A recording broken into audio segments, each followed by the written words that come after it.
Muito bem, um excelente fim de tarde, começo de noite para você que nos acompanha aqui pela Rádio Conexão 98.1, a rádio que tem tudo que você gosta. Eu sou o Júlio Prado, ao lado da Cleidiana Brasil e do Luiz Armando Costa. Nós vamos passar os próximos 60 minutos, a próxima hora, com uma convidada muito especial no programa de hoje, aqui no nosso especial Eleições 2022, o Sem Conexão com o Voto. Quero mandar um abraço para quem está nos acompanhando pelo rádio tradicional, para mais de 35 cidades onde chega o nosso sinal, aqui da Conexão 98.1.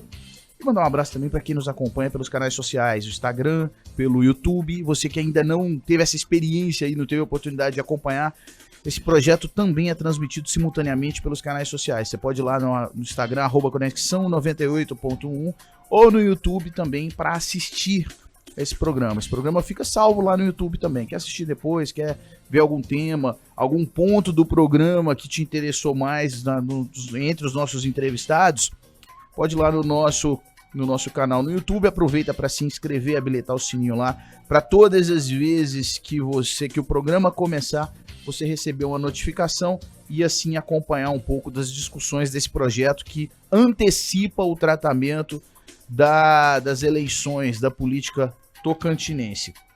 Muito bem, no programa de hoje nós recebemos uma pessoa, como eu disse no início do programa, muito especial, porque o programa de hoje também é especial.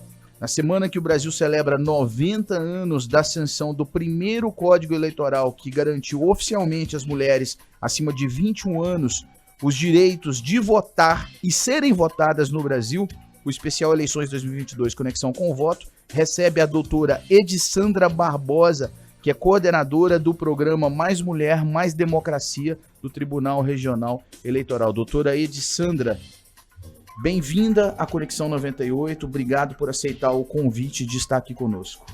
Muito obrigada, boa tarde, já quase noite, né? Quero cumprimentar o Júlio Prado, Luiz Armando, Cleidiana Brasil e a todos os ouvintes da Rádio Conexão FM. Com isso eu também não dei boa noite aqui para os meus amigos. Boa noite, Luiz, tudo bem? Boa noite, Júlio. É uma honra aqui.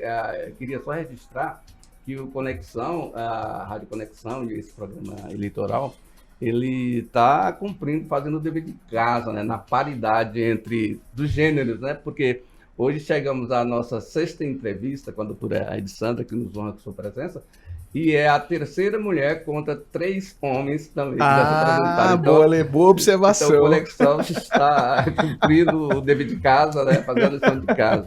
Excelente observação. Muito Pelo menos bem. Aqui a gente está ok, né, gente? Exato. Pessoal, boa noite para vocês. noite, uma excelente noite. Uma noite, assim, de muita expectativa e, claro, né? Vai ser aqui um momento de muito conhecimento, ouvindo ela que tem tanto conhecimento na área, falar sobre esse assunto, principalmente para nós mulheres, que sempre reclamamos da disparidade, sempre reclamamos aí da representatividade da mulher na política. Fica atento, porque você vai gostar do que você vai ouvir por aqui. Ou não, né? Mas vai ser um papo bom, vamos lá. Doutor, eu gostaria de começar esse programa te fazendo a seguinte pergunta. A gente está falando aí então dos 90 anos da sanção do primeiro Código Eleitoral, que garantiu oficialmente às mulheres acima de 21 anos os direitos de votar e serem votadas. Ou seja, deu condição da mulher entrar na política e discutir os temas que são importantes da gestão pública, do que mexe com a vida da gente, de todo mundo. Agora, 90 anos depois, quais foram, no seu entendimento, os principais avanços e aonde que a gente está patinando por 90 anos e que ainda é um desafio para daqui para frente? Júlio, Luiz, Cleidiana, em primeiro lugar, eu quero parabenizar a rádio por esta iniciativa deste programa de vital importância, né? Obrigada. Para esse ano político, para o cenário político que se avizinha, né? Então, no último dia 24 de fevereiro, comemoramos os 90 anos de conquista do voto feminino no Brasil, como você bem disse. O Código Eleitoral de 1932, ele permitiu que as mulheres votassem, né, e pudessem ser votadas também. Mas uma questão interessante, Júlio, é que antes disso já haviam mulheres eleitas e já haviam mulheres eleitoras. E por que isso aconteceu? Apesar de o Código Eleitoral de 1932 ter garantido esse direito de voto e de ser votada, Antes disso, em 1927, os estados tinham autonomia para legislar sobre esse tema. Então, alguns estados já permitiam. E no Rio Grande do Norte, Celina Guimarães foi a primeira eleitora feminina. Ela entrou para a história por conta disso, né?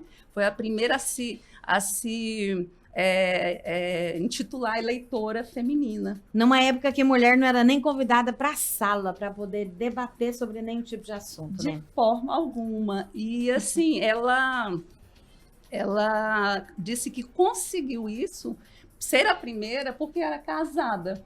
Porque naquela época as mulheres casadas tinham mais direitos, né? As solteiras não. Então ela conseguiu por conta disso. E em 1928 tivemos a primeira vereadora eleita. Em 1929 a primeira prefeita eleita. Isso tudo no Rio Grande do Norte. Olha, Rio Grande o do Norte foi Nordeste pioneiro nesse Pioneiro. aspecto, O né? Rio Grande do Norte tem grandes nomes de mulheres, né? Nísia Floresta, que se destaca no cenário de lutas Sim. femininas, né? E quanto à sua pergunta, Júlio, o que mudou, o que precisa ser mudado? Graças a Deus, as coisas vêm mudando, mas vem mudando muito paulatinamente. Muito ainda precisa ser feito. Para vocês terem uma ideia, nas eleições de 2020, 900 municípios brasileiros não tiveram nenhuma mulher eleita. Em 2016, Número muito alto. em 2016, de 16.500 candidatos que não tiveram nenhum voto, a gente sabe que tem esses, né? Sim. 14.500 eram mulheres. Então, Caramba. ainda temos um longo, longo caminho a seguir para a gente realmente conquistar essa igualdade. Doutora, parece que o legislador, principalmente o legislador, parece que ele anda devagar, quase parando nessa questão das mulheres, né? Porque quando a legislação determinou que os partidos tivessem uma reserva de candidaturas, ou seja, candidaturas mulheres, que era 30%, né, se não me engano, por que será que o legislador não colocou logo a quantidade de cargos? Ou seja, porque colocar só candidaturas é muito fácil dos partidos manipularem essa determinação legal. Então, eles colocam lá a quantidade de mulheres candidatas, mas não há garantia de vagas para essas mulheres. Essa lei aprovada no ano passado pelo Senado, até hoje parece que a Câmara dos Deputados não aprovou, não ratificou a decisão do Senado. E veja só, essa questão das cotas femininas, ela demorou 20 anos para, digamos assim, pegar. E isso só aconteceu depois de uma decisão do Supremo, que viu que os partidos não estavam obedecendo, e o Supremo deu uma decisão no seguinte sentido: olha, se não obedecer à cota dos 30%, vai ter que reduzir o percentual de candidaturas masculinas. Então, foi só a partir daí que começou a mudar, mas ainda existe, muita gente sabe que existe, né? As candidaturas laranjas, e a gente tenta lutar para evitar isso. Ainda acontece, é uma situação que nós precisamos realmente refletir, conscientizar as mulheres e os próprios homens, porque precisa também do apoio, de todos, não são somente as mulheres, Sim. né? Para que esse cenário seja mudado. E envolve recursos, inclusive recursos do fundo partidário e do fundo eleitoral, né? Por exemplo, aqui no Tocantins, na última eleição, teve denúncia aí dessa manipulação do recurso, ou seja, o recurso era destinado... Em Minas também aconteceu com aquele ex-ministro do turismo, né? Uhum. Ou seja, o recurso era destinado para a cota das mulheres E tava e sendo fizeram usado a de outra manobra lá para destinar a homens. 5% da cota do fundo partidário, ela deve ser utilizada, inclusive, para programas de incentivo à participação feminina, mas acaba que realmente existem burlas à legislação e acaba não sendo aplicado da forma devida, né? E precisa, porque as mulheres realmente... Eu penso que um dos motivos para que as mulheres tenham esse certo receio de se engajarem na política é exatamente a falta de recursos, né? E aí precisamos... Dentro desse assunto, o que eu gostaria de destacar bastante positivo aí para a nossa caminhada é que nessa última campanha eleitoral nós tivemos muitas mulheres que tiveram a coragem de colocar literalmente a boca no trombone, né? E dizer, olha, fui lesada, fui lesada, o valor veio para as mulheres e não foi aplicado na candidatura das mulheres. Eu acredito que quanto mais mulheres, doutora, abrir, ter coragem de chegar e falar, ainda que há um receio, porque acaba sendo muito cerceadas, né? Mas tem que falar, tem que denunciar, tem que reclamar mesmo, né? Isso é primordial, é essencial, porque se as mulheres não denunciam, fica por isso mesmo, né? Então precisa realmente desse tipo de denúncia, de fazer a lei acontecer, de fazer os recursos que são previstos para as candidatas mulheres chegarem realmente até elas, né? E até o paradoxo, né, Júlio? Porque em termos absolutos, as mulheres são a maioria no país, né? E veja só, no Brasil, mais de 50% dos eleitores são mulheres. São mulheres. Em contrapartida, nós só temos 15% de representantes do sexo feminino. Então, ainda existe uma disparidade muito, muito grande, né? Muito bem. O especial Eleições 2022, Conexão com o Voto, vai dar um tempinho. Você que ligou o rádio agora, nós estamos recebendo aqui a doutora Edsandra Barbosa, que é coordenadora do programa Mais Mulher, Mais Democracia, do Tribunal Regional Eleitoral aqui de Tocantins, falando um pouquinho aí sobre a participação, falando bastante aqui, detalhando pra gente, discutindo sobre a participação das mulheres no processo eleitoral. Um tema muito importante, que precisa ser tratado com força mesmo, para que a gente consiga avançar nesse tema, porque ainda é um dos desafios em qualquer processo eleitoral. Há um tempo atrás, assim, quando a gente ia discutir sobre esse assunto, a gente nem era bem vista, né? A gente era até meio que rejeitada, até para poder falar. Hoje não. Hoje até os homens estão engajados nessa luta e pelejando para que realmente haja uma paridade e que as mulheres elas se sintam respeitadas, né? Senti isso na última campanha eleitoral de alguns candidatos mesmo se posicionando de forma a respeitar a candidata. Cleidiana, interessante essa sua fala, porque quando eu citei a Alzira Soriano, que foi a primeira prefeita eleita, ela contava exatamente isso, da discriminação, que ela não terminou o mandato, né? Com a Revolução de 1930, ela deixou o poder e as pessoas gritavam para ela na rua que, enfim, as vagabundas, algo nesse sentido. A gente, desculpa a palavra, né? Mas essa é história. Finalmente iam deixar de mandar. E o candidato que perdeu para ela, ele ficou tão envergonhado que ele mudou do estado. Porque para ele é um absurdo isso. Seria uma desonra ter perdido para uma mulher. Exatamente. Imagine só, né? Ô, doutora, parece que nessa questão da mulher e homem, parece uma coisa bem cultural, parece que tem muita influência ou participação até da religião, né? Ou seja, a mulher, apesar, hoje em dia, você vê a mulher, ela tecnicamente, ela é mais não é mais perfeita, ela é mais... ela atinge melhor a perfeição do que o homem. A mulher é mais detalhista. O homem, né? O homem é mais assim, meio voado, né? É igual aquela história da caverna, que o olhar do homem é lá para caça, né? E a mulher vê ali detalhes, né? Agora, imagina, Luiz Armando, os nossos interesses, os interesses das mulheres colocados nas mãos unicamente de homens. Se nós não temos representantes femininas, aquelas que conhecem as nossas dores, as dores femininas, o peso da nossa responsabilidade, nós simplesmente deixamos a cargo de pessoas que não conhecem a nossa realidade decidir nossa vida, decidir nosso futuro com o olhar dele, com esse olhar que você cita aí, né? Exatamente. Doutora, eu gostaria que a senhora contasse um pouco, explicasse para a gente um pouco mais sobre esse programa Mais Mulher, Mais Democracia.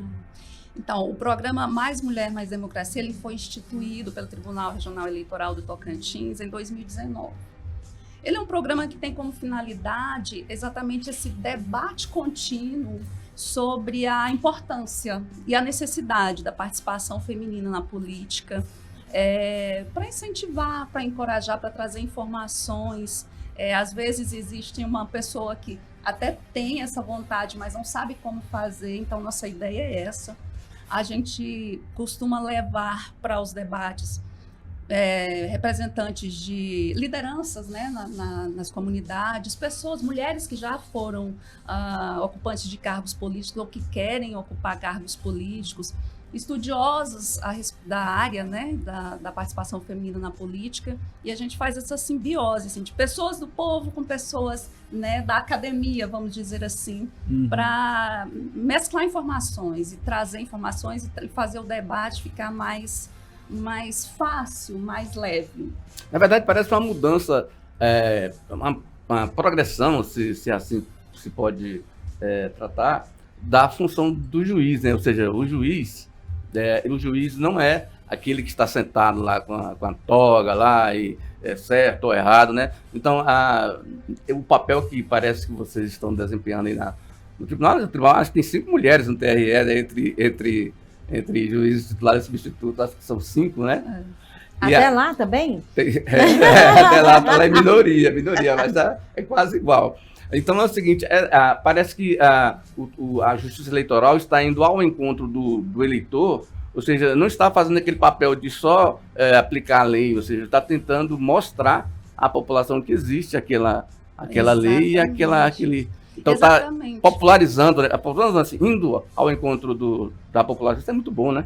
E o programa Mais Mulher, Mais Democracia, ele é só um dos programas desenvolvidos pelo TRE. Tem um programa voltado para os quilombolas, para os indígenas, para os jovens. Então, são vários programas e realmente a ideia é essa, é sair dos gabinetes e chegar até a população com informações que possam conscientizar e mudar o pensamento dos eleitores como um todo, da necessidade de votar, de escolher bem, né, de exercer bem o direito do voto.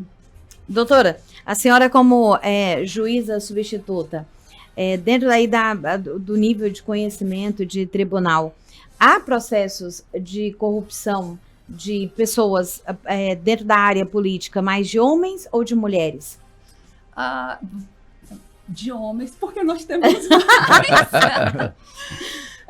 Nós temos mais, no cenário político, mais homens, então a maioria é uma questão de estatística de mesmo. Estatística, né? Mas assim, eu entendo onde você quer chegar, e porque eu também penso dessa forma, que as mulheres são mais, como é que se diz... mais temerosas, mais cautelosas.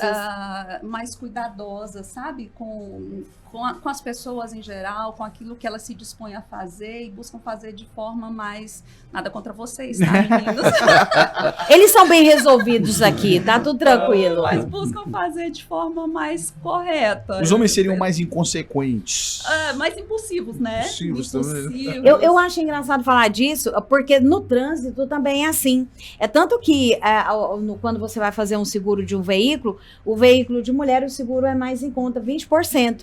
Porque a mulher, ela dirige com mais cuidado, menor, né? Arrisca menos, né? Isso é verdade. Mas agora, falando em política, nós precisamos arriscar mais. Precisamos. As mulheres precisam arriscar mais. Sim. Precisam entrar na política realmente. E como a senhora estava dizendo que há defesas e há demandas que só nós mulheres conhecemos. E assim, homem, por exemplo, na área da saúde, os maiores projetos na área da saúde foram defendidos por mulheres nos legislativos.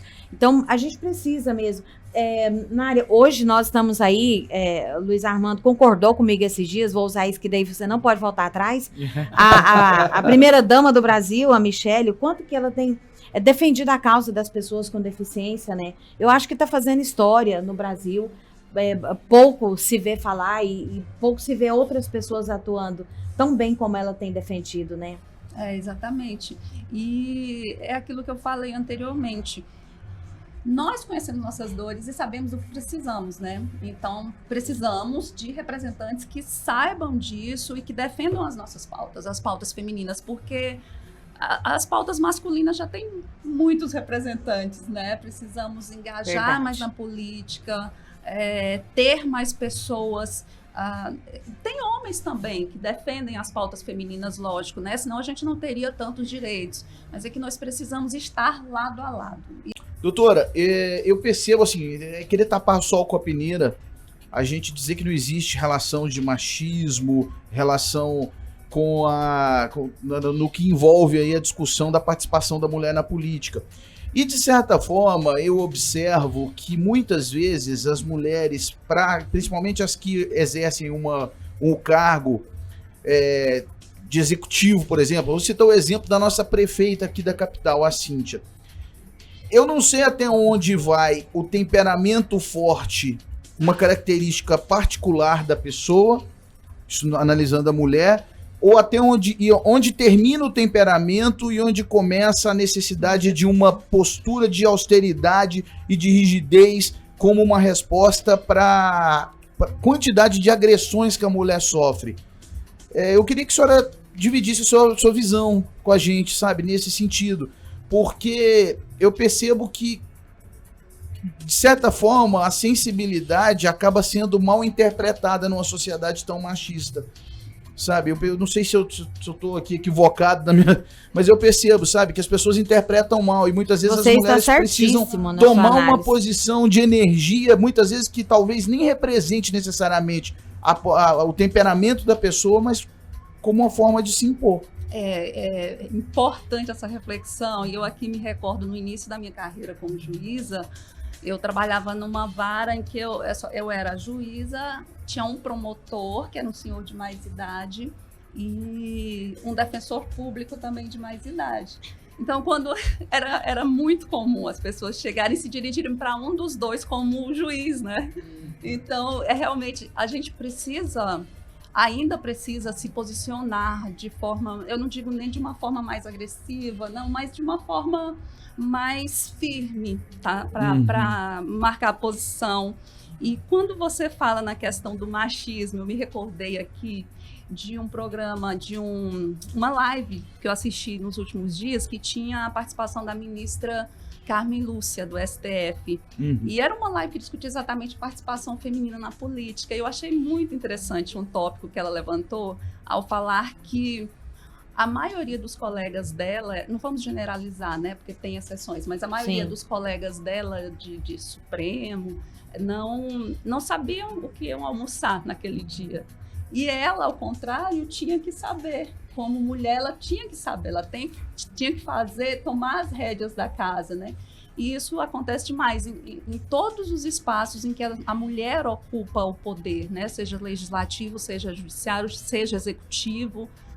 Muito raramente ela não tem essa dupla ou tripla jornada de chegar, de desenvolver as funções de trabalho, e ainda chegar em casa, né? Cuidar dos filhos. Cleidiana deve saber bem. Cuidar dos filhos, organizar as refeições, organizar todo o funcionamento da casa, né?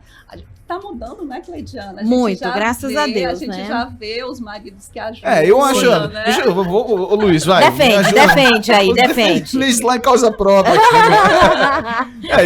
Tá mudando. Então, eu acho que a Isso realidade tem ótimo. mudado muito. Eu digo por mim mesmo. Lá em casa não tem dessa conversa, não. Muito bem, muito bem. Fico feliz em saber. Dentro dessa fala do Júlio, tem uma pergunta que se fazem para as mulheres quando elas assumem um cargo e que não fazem para os homens. Por exemplo, como você espera desenvolver bem o seu papel sem ter tido nenhuma experiência antes? Ninguém faz essa pergunta para um homem. Não se faz essa pergunta, a gente não vê. Agora, toda vez quando uma mulher ela assume o cargo pela primeira vez, faz essa pergunta para ela.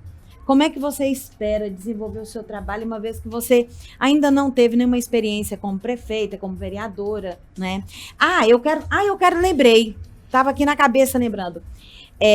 Em Palmas, a lei orgânica, ela não, para o executivo, fala, Luiz Armando, não tem a licença maternidade, não tem prefeita. Na lei orgânica do município, não tem prefeita. Tem para vereadoras, né? Para prefeito, mas não tem para prefeita.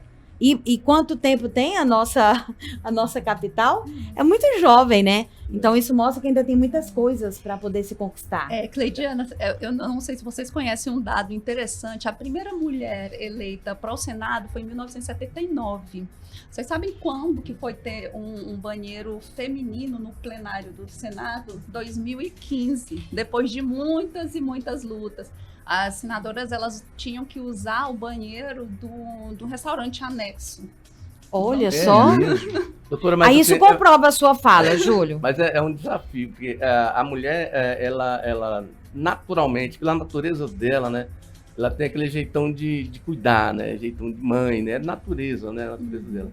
Então ela tem que compatibilizar esse vulcão que tem dentro dela, que é igual à vontade, tanto política como administrativa, e até como pessoa mesmo do homem, igual ao homem, como um ser humano, e essa característica dela de cuidado, né? De prudência, entendeu? Sem perder, ela tem que ser forte, mas sem perder essa característica dela, né? Concordo. Não diria feminina, né? Eu concordo. É muito difícil. É difícil manter esse equilíbrio. É a fragilidade. As pessoas confundem muito fraqueza com fragilidade.